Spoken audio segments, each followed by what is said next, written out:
I wanted you to know, men and women of Iowa, we know the next Republican nominee for president and the next president of the United States will get their start right here in the Hawkeye State.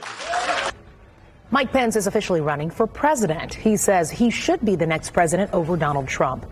The announcement aired right here on Wish TV earlier today. The former vice president and Indiana governor is trying to draw clear differences between them. News 8 government reporter Garrett Bergquist was there for that announcement. He's the only Indianapolis reporter who was there, and he joins us now from Des Moines, Iowa. Garrett. Pence didn't mince any words about the current occupant of the Oval Office or his old boss. The question is whether voters will agree with both of those takes.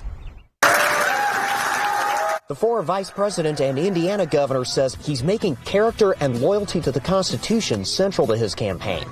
As your president, I will not yield an inch in defending America, our people, or our values. But I promise you, I will do so in a way consistent with the character and decency of the American people. As with his Republican primary rivals, Pence attacked the Biden administration over regulations and border policies. He also decried what he called woke ideology in classrooms and corporations. Some of his most pointed remarks concerned the January 6, 2021 attack on the U.S. Capitol. On that day, President Trump also demanded that I choose between him and the Constitution.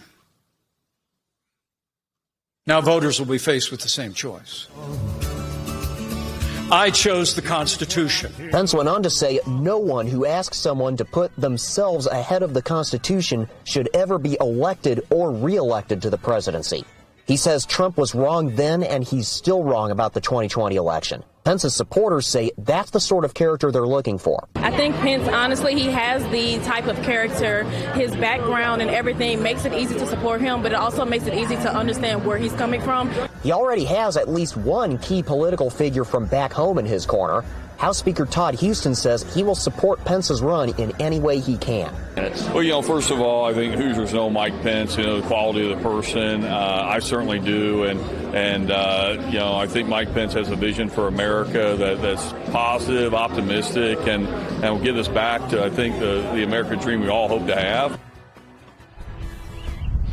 Pence will continue to meet with voters here in Iowa tomorrow. And coming up at 10, we ask some of his supporters whether or not they worry that he has any realistic shot against former President Donald Trump. Live in Ankeny, Iowa, I'm Garrett Bergquist for Wish TV, wishtv.com, and like us on Facebook. And Garrett, before we let you go, we heard some pretty strong words there toward former President Trump. Has there been any response? Well, so far, former President Donald Trump has not said anything specific to Mike Pence. Now, meanwhile, the chair of the Indiana Democratic Party earlier today attacked Pence over the Religious Freedom Restoration Act and over Pence's stance towards Syrian refugees. Those are both issues from Pence's time as governor of Indiana. And he asked why Pence didn't launch his campaign in his home state if he's so proud of his gubernatorial record.